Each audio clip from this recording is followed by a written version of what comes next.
हे winners, क्या आप जानते हो हमारी इस इंटेलिजेंट बॉडी के पास हमारी बीमारियों को, हमारे टॉक्सिन्स को, हमारी बॉडी के किसी भी ब्लॉकेज को खाकर यानी ईट करके खत्म करने की पूरी कैपेसिटी होती है। तो अगर होती है तो इसको रोकता कौन है? इसको रोकते हैं हम खुद। कैसे? राइट अवे, अभी से ही आप उस कैपेसिटी को अवेकन कर सकते हो, उसको स्टार्ट कर सकते हो। इस वीडियो में आपके साथ शेयर करूंगा। बस इस वीडियो को पूरा और ध्यान से देखना, क्योंकि मैं ये दावा करता हूं कि ये वीडियो आपकी जिंदगी और आपकी हेल्थ की सबसे बेहतरीन इन्वेस्टमेंट साबित होगा। और अगर इस वीडियो को देखते हुए आपको भी ऐसा लगे तो इस वीडियो पर लाइक नहीं चाहिए है, बल्कि आप इस वीडियो को ज्यादा से ज्यादा लोगों के साथ शेयर करना, क्योंकि हो सकता है आपका ये एक शेयर किसी इंसान की हेल्थ को बेटर कर दे, किसी की जिंदगी बचा दे, और हो सकता है किसी की जिंदगी में वेलनेस और हेल्थ को एस्टैब्लिश कर दे। तो इसकी शुरुआत होती है 1974 यानी 1974 में, जब एक बेल्जियन बायोकेमिस्ट को उनकी एक रिसर्च के लिए नोबेल प्राइज मिलता है। उनकी रिसर्च थी कि उन्होंने एक इलेक्ट्रॉन माइक्रोस्कोप से जब सेल को बहुत करीब से देखा तो उन्होंने देखा कि उस सेल के अंदर तो एक कंप्लीट रीसाइक्लिंग कंपाउंड बना हुआ है, रीसाइकिल करने वाला। और उसके अंदर उनको देखने को मिला लाइसोसोम, और लाइसोसोम के अंदर उनको 50 डिफरेंट डाइजेस्टिव एंजाइम्स मिले। यानी वो हमारे बिल्कुल समझो पेट की तरह है, जैसे पेट के अंदर खाना जाता है और वो पूरा खाना पचा लेता है, यही काम कर रहे थे वो लाइसोसोम के अंदर वो डाइजेस्टिव एंजाइम्स। तो उन्होंने देखा और वो हैरान रह गए कि वो डाइजेस्टिव एंजाइम्स जो हैं वो किसी भी चीज को खाने की कैपेसिटी रखते थे, रिसाइकिल करके उसको एक नए सेल में तब्दील करने की कैपेसिटी रखते थे। और क्या आप जानते हैं, यही अनडाइजेस्टेड फूड पार्टिकल्स, यानी जो सड़ा हुआ खाना हमारे अंदर हो सकता है 6 महीने पहले का भी कोई खाने का पार्टिकल हमारे अंदर पड़ा और टॉक्सिन के रूप में जमा हो, उसको खाने के लिए सक्षम है। ये हमारी बॉडी के फैट को खा करके उसको मेल्ट करने, यानी मोम की तरह पिघल जाएगा आपका बॉडी का फैट, अगर हमारे इन लाइसोसोम्स ने उसको खाना शुरू कर दिया तो। उसके बाद ये हमारी बॉडी के ब्लॉकेजेस, जहां जहां चाहे वो वेन्स हो चाहे हार्ट हो, कहीं पर भी ब्लॉकेज हो, ये उस ब्लॉकेज को खा सकते हैं। उन्होंने देखा कि इसके साथ, ब्लॉकेज के साथ साथ बॉडी में जितने भी टॉक्सिन्स हैं, उन टॉक्सिन्स को भी ये खाने की हमारी बॉडी पूरी कैपेसिटी रखती है। बॉडी के अंदर जितने बैक्टीरियाज हैं, बुरे बैक्टीरियाज, जितने वायरसेस हैं, उनको खाने की कैपेसिटी रखती है। वो सेल्स जो मर गए हैं, डेड सेल्स हैं, वो सेल्स जिन्होंने अपना प्रोटीन बनाना बंद कर दिया है, या वो सेल्स जो गलत प्रोटीन बना रहे हैं, उनको खाने की कैपेसिटी रखती है। इनफैक्ट इन्होंने देखा कि इसके पास इतनी कैपेसिटी है कि वो सेल्स जो अनवांटेडली म्यूटेट हो रहे हैं, जिनको हमारी बॉडी कंट्रोल नहीं कर पा रही है, जिसको कैंसर बोल दिया जाता है, ये उसको भी खाकर खत्म करने की पूरी कैपेसिटी रखते हैं। यानी बेसिकली हर वो बीमारी जिसको हम ला इलाज बोलते हैं, ला इलाज हम इसलिए बोलते हैं क्योंकि आज हमारी मेडिकल साइंस जो है वो अभी उसका इलाज खोज नहीं पाई है। आज से 10 साल पहले बहुत सी बीमारियां ला इलाज थी, अब उनका इलाज खोज लिया गया है। तो ला इलाज का मतलब ये नहीं है कि वो ठीक नहीं हो सकती। ला इलाज का मतलब है कि मेडिकल साइंस के पास अभी कुछ ऐसे केमिकल्स तैयार नहीं हुए जिससे उसको ठीक किया जा सके। लेकिन मजे की बात यह है कि उस डिवाइन बीइंग ने, उस सुप्रीम बीइंग ने आपकी बॉडी में ये कैपेबिलिटी दे करके भेजा था कि आप किसी भी बीमारी को किसी भी समय पर ठीक कर सकें, और उसकी पूरी कैपेबिलिटी आपके इन सेल्स के अंदर, आपकी बॉडी के अंदर मौजूद है। तो हो सकता है अब आप कहो कि यार अगर ये कर सकते हैं तो कर क्यों नहीं रहे, इसको इसको रोक कौन रहा है? इसको रोक रहे हैं हम खुद। जी हां, इसको हम खुद रोक रहे हैं। और इसी प्रोसेस को, ये जो अंदर खाने का प्रोसेस है, जब ये रुक जाता है तो इसी की वजह से टाइप 2 डायबिटीज हो रहा है, इसी की वजह से ब्लॉकेजेस हो रहे हैं, इसी की वजह से सभी एज रिलेटेड डिजीजेस जो बहुत ज्यादा बढ़ रही हैं वो हो रही हैं, इसी की वजह से एल्जाइमर हो रहा है, पार्किंसंस हो रहा है, और कभी कभी ये जो सेल्स को नहीं खा पा रही है हमारी बॉडी, इसी वजह से तो कैंसर हो रहा है। अब हो सकता है आपको, यार डरा क्यों रहे हो आप? माई डियर फ्रेंड, मैं डरा नहीं रहा, मैं आज आपका डर खत्म ही कर देने वाला हूं। इतनी powerful science, Nobel prize winning science आपके साथ शेयर करूंगा, जिसको कहा गया ऑटोफेजी। ऑटो का मतलब है सेल्फ और फेजी का मतलब है टू ईट, यानी एक ऐसी अवस्था जहां बॉडी सेल्फ को, खुद को ही ईट करना शुरू कर देती है। हम इसका सही तरीका सीखेंगे इस वीडियो में कि आपको इस ऑटोफेजी को अपनाना कैसे है। लेकिन उससे पहले समझते हैं कि डॉक्टर योशिनोरी ओशुमी को, जो कि टोक्यो इंस्टीट्यूट ऑफ टेक्नोलॉजी में एक सेल बायोलॉजिस्ट हैं, 2016 में उनकी एक रिसर्च, जिसको मैं अभी ऑटोफेजी बता रहा हूं, इसके लिए उनको भी नोबेल प्राइज दिया गया। पर विडंबना यह है कि इसको हम खुद ही रोक रहे हैं। हमारी बॉडी चिल्ला चिल्ला के कई बार बोल रही होती है, कई सिम्टम्स दे रही होती है, मोटापे के रूप में बता रही होती है, स्ट्रेस एंजाइटी के रूप में बता रही होती है कि हमको ऑटोफेजी की जरूरत है। और अगर आपने इस वीडियो को पूरा देख के समझ लिया तो इस वीडियो के बाद से ही आप अपने आप को एक नई जिंदगी देना शुरू कर दोगे। पर मुद्दा तो यहां पर वही आता है ना कि हम इसको कैसे रोक रहे हैं। इस ऑटोफेजी को हम रोक देते हैं या इसको होने ही नहीं देते सिर्फ एक चीज से, और वो है खाना खाकर। जी हाँ। आप कहोगे यार खाना तो बड़ा जरूरी कंपाउंड है और हमको तो बचपन से ही बताया खाओ खाओ खाते जाओ और खाओ, सुबह उठ के खाओ, रात को खाओ। उसके लिए समझो जैसे एक व्हीकल है, एक गाड़ी है या कोई भी व्हीकल है, उसको चलने के लिए फ्यूल चाहिए होता है। उसी तरह हमारी बॉडी को चलने के लिए फ्यूल चाहिए और वो फ्यूल हमें मिलता है खाना खाने से। और क्या आप जानते हैं वो जो हमारे सेल्स हमारी बॉडी को ईट करेंगे वो क्यों करेंगे? उसको ईट करने का सिर्फ एक रीजन है कि हमारी बॉडी, जैसे मैंने बताया, फ्यूल पर चल रही है व्हीकल की तरह। अब वो फ्यूल उसको खाने से मिला, तो जब उसको खाने से वो फ्यूल नहीं मिलता, तो क्योंकि उसको लगातार ग्रो करते रहना है, तो उसको वो फ्यूल मिलता है हमारे ही बॉडी के अंदर से। पहले वो हमारे बॉडी के फैट को खाती है, उसके बाद टॉक्सिन्स, उसके बाद ब्लॉकेजेस, उसके बाद वायरसेस, उसके बाद बैक्टीरियाज, उसके बाद वो डेड सेल्स ढूंढेगी, वो सेल्स जिन्होंने प्रोटीन बनाना बंद कर दिया उनको खाना शुरू करेगी।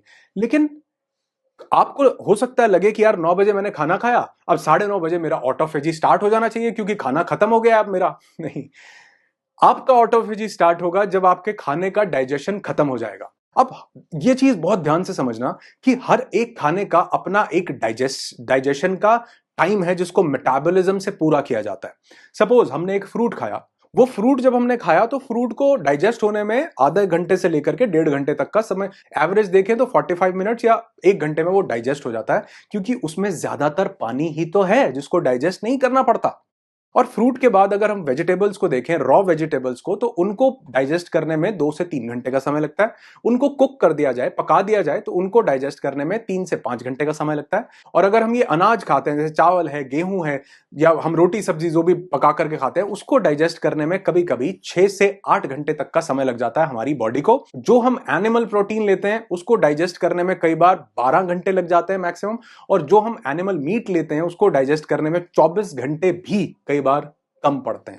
तो अगर आपने कोई चीज ऐसी खाई है जिसको खाने के बाद 8 घंटे का टाइम लगता है डाइजेशन में, और आपने सुबह 9 बजे खाना खाया, उसके बाद फिर 1 बजे आपने खाना खाया, तो अभी तो पिछला डाइजेशन ही कंप्लीट नहीं हुआ था, पेट अभी काम कर रहा था, आपने ऊपर से और भेज दिया। रात को फिर शाम की चाय पीनी थी, शाम की चाय पीने के बाद रात को फिर 9 बज गए, 8 बज गए, और फिर से हमको डिनर करना था। अभी पिछला प्रोसेस खत्म नहीं हुआ था और हमने रात को उसको वो दे दिया, इतना भयंकर एनिमल हैवी प्रोटीन दे दिया। कई बार हम नॉन वेजिटेरियन उसको दे देते हैं डाइट। तो वो कहां से, वो पूरी की बॉडी की पूरी एनर्जी जो है वो आपके खाने को डाइजेस्ट करने में ही लगी हुई है। तो यहां पर डॉक्टर योशिनोरी ने देखा कि कैसे हमारा ऑटोफेजी शुरू हो और कैसे वो जो फ्यूल हमारी बॉडी को खाने से मिल रहा है अब वो हमारी बॉडी के ही टॉक्सिन्स को खा करके पूरा करे। तो उसका सबसे पावरफुल तरीका जो है वो उन्होंने देखा, वो था फास्टिंग, यानी व्रत करना, जिसको उन्होंने बोला फ्यूल रिसाइकलिंग। यानी हमारी ही बॉडी के कुछ टॉक्सिन्स रिसाइकिल होके नए सेल्स में कन्वर्ट होते हैं। इसका एक पूरा प्रोसेस होता है। हमारे लगातार सेल्स पुराने जा रहे हैं और नए आ रहे हैं, तो जो नए सेल्स आ रहे हैं उनको बनाने के लिए पुराने सेल्स को जब हमारी बॉडी ईट करती है तो उसी का ही रॉ मटेरियल तैयार कर लेती है, उसी के ही डेड प्रोटीन को फिर से अमीनो एसिड में कन्वर्ट करती है, और उससे फिर नए सेल के प्रोटीन को बनाने में, नए सेल को बनाने में, या उसकी एनर्जी जो चाहिए उसको बनाने के लिए वो वहां पर उस रॉ मटेरियल को यूज करती है, इस प्रोसेस से, जिसको कहा गया फ्यूल रिसाइकलिंग।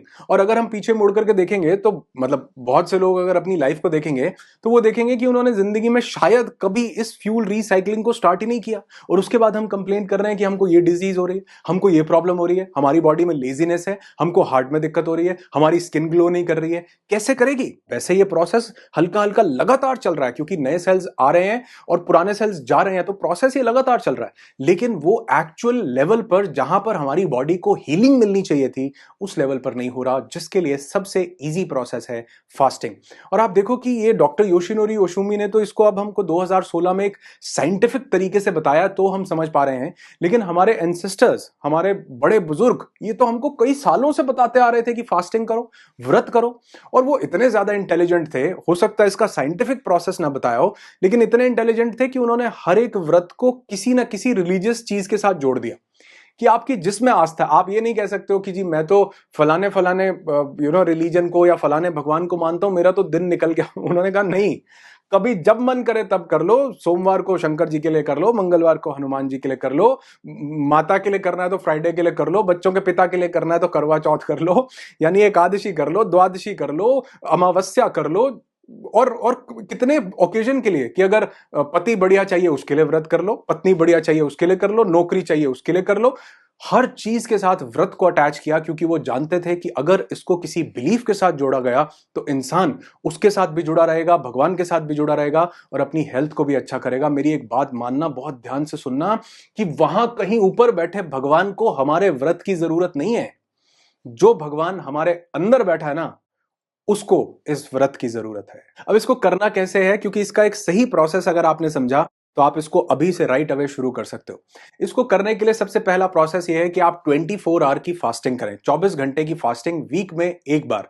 आप चाहें, इसको मैं बहुत फ्लेक्सिबल बनाऊंगा आपके लिए, आप चाहें तो उसको पानी पर पूरे दिन फास्ट कर सकते हैं, और अगर आप चाहें, आपको लगता है कि नहीं मैं इतना नहीं कर सकता, तो आप चाहें तो जूस पर पूरे दिन एक दिन फास्ट कर सकते हैं। उसके बहुत छोटे छोटे कॉन्सिक्वेंसेज होंगे। हल्का सा हो सकता है आपको एनर्जी डाउन लगे, या किसी को हेडेक लगे, या किसी को थोड़ी सी वीकनेस लगे, तो ये कोई डिजीज, ये कोई बीमारी नहीं है।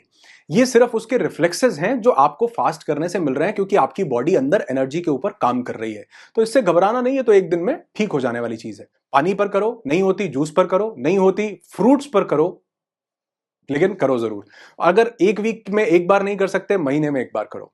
महीने में एक बार नहीं कर सकते तो एटलीस्ट क्वार्टर में, मतलब वो क्वार्टर नहीं, मतलब 3 महीने में एक बार आप इस फास्टिंग को कर सकते हैं। दिन में एक बार 24 घंटे के लिए, यानी अगर आपने आज सुबह 6 बजे खाना खाया या 9 बजे खाना खाया, तो अगले दिन सुबह 9 बजे आप फिर से खाना खाइए, ऑटोफेजी चालू होगी, बॉडी का ये मैकेनिज्म, रिपेयरिंग मैकेनिज्म स्टार्ट हो जाएगा। हफ्ते में एक बार जरूर कीजिए।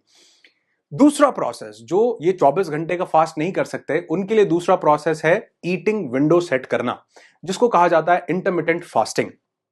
इंटरमिटेंट फास्टिंग में हम लोग एक ईटिंग विंडो सेट कर लेते हैं कि इस दौरान खाना बिल्कुल भी नहीं खाना, कुछ भी नहीं खाना। चाहे तो इलेक्ट्रोलाइट्स ले सकते हैं, वो भी नेचुरल, यानी नींबू पानी और हिमालयन सॉल्ट डाल के आप वो बना सकते हैं, वो लेंगे, उससे एनर्जी जो है बरकरार रहती है। और ये जो लोगों को दिक्कत हो वो शुरू कर सकते हैं 12 घंटे की फास्टिंग से।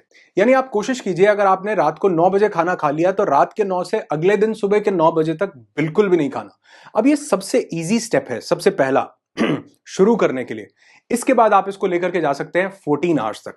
यानी अगर आपने रात को 8 बजे खाना खा लिया तो अगले दिन सुबह 10 बजे तक आपने बिल्कुल भी खाना नहीं, कुछ भी नहीं खाना, लिक्विड लीजिए सिर्फ। इसको थर्ड लेवल पर लेकर के जा सकते हैं, जिसको एग्जैक्ट इंटरमिटेंट फास्टिंग बोला जाता है, 16 आवर्स की फास्टिंग। यानी सिर्फ 8 घंटे की विंडो में ही खाना खाएं।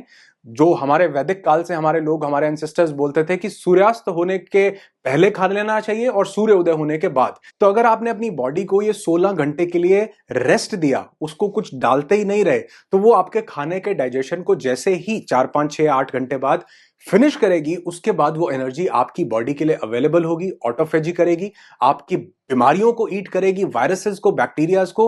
और आपने देखा होगा, जब भी कोई इंसान बीमार होता है ना, तो डॉक्टर उसको ये बोलता है कि इसको जितना हल्का हो सकता है उतना हल्का खाना दो। दवाई काम कर रही होती है, लेकिन उसके साथ साथ वो जो बॉडी है वो खुद से उसको हील करती है। और आप देखोगे, जब भी हम किसी बीमारी के अंदर जाते हैं तो सबसे पहले हमारी भूख मर जाती है। ऊपर वाले ने मैकेनिज्म ही ऐसा दिया कि इसकी भूख मरेगी सबसे पहले, ताकि इसकी बॉडी वो भूख से हटके, इसका ध्यान भूख से हटे और वो बॉडी जो है वो ऑटोफेजी के मैकेनिज्म को शुरू कर सके। पावरफुल चीज है। तो 16 घंटे की ये फास्टिंग रोज आपकी ऑटोफेजी को स्टार्ट कर सकती है। रोज नहीं कर सकते, ऑल्टरनेट डे पर इसको कीजिए। कोशिश कीजिए कि डेली या रेगुलर बेसिस पर एनिमल प्रोटीन को अवॉइड कीजिए। हो सके तो नॉन वेजिटेरियन डाइट को बिल्कुल ही अवॉइड कीजिए, अगर आप हील करना चाहते हैं या अपनी बॉडी को, अपनी एनर्जीज को बढ़ाना चाहते हैं तो, क्योंकि उसको डाइजेस्ट करने में बहुत समय लगता है। और कभी कभी तो पिछले 6 महीने पहले का भी कोई फूड का टॉक्सिक कंपाउंड हमारी बॉडी में आज भी पड़ा हो सकता है। अभी निकालिए उसको, हर बॉडी के टॉक्सिक कंपाउंड को निकालिए इस ऑटोफेजी को शुरू करके। और अगर इसको मैं एक लाइन में समराइज करूं, करना नहीं चाहिए वैसे, लेकिन अगर एक लाइन में करूं तो ये सिर्फ एक मैकेनिज्म है कि our body becomes healing machine when we are empty stomach. खाली पेट रहने से हमारी बॉडी ही हीलिंग मशीन बन जाती है। लेकिन इसका यह मतलब नहीं है कि हम 10 दिन तक अगर खाली पेट रहेंगे तो हम फिर भी हील ही करते रहेंगे, नहीं। क्योंकि इन सब टॉक्सिन्स को, फैट को, डेड सेल्स को, बुरे प्रोटीन को खाने के बाद हमारी बॉडी हमें ही खाने लग जाएगी। तो ये नहीं करना कि 7 दिन तक 7 दिन तक हम उस खाने को नहीं खाएं। इसका एक प्रोसेस जो कि इंटरमिटेंट फास्टिंग, ईटिंग विंडो, उसको सेट कीजिए। 24 आवर फास्टिंग कीजिए हफ्ते में एक बार, नहीं तो महीने में एक बार जरूर कीजिए। और इसके अमेजिंग रिजल्ट्स को अपनी जिंदगी में खुद देखिए, क्योंकि प्रत्यक्ष को प्रमाण की जरूरत नहीं पड़ती और ये प्रमाण आप मुझे देंगे, कमेंट करके बताएंगे। जब आपको इससे रिजल्ट मिले, वीडियो पर वापस आना, कमेंट छोड़ना, ताकि और लोग जो इस वीडियो को देख रहे हैं उनको पता चल सके कि हाँ, बहुत से लोग हैं जो अपनी लाइफ में इस एक ऑटोफेजी को अपना करके अपनी जिंदगी को, अपनी हेल्थ को अमेजिंग बना रहे हैं। आपकी जिंदगी खुशियों से भरी हो, यही दुआ करता हूं। I wish you lots and lots of peace, tons of happiness and bundles of success in your life. Be happy, be alive.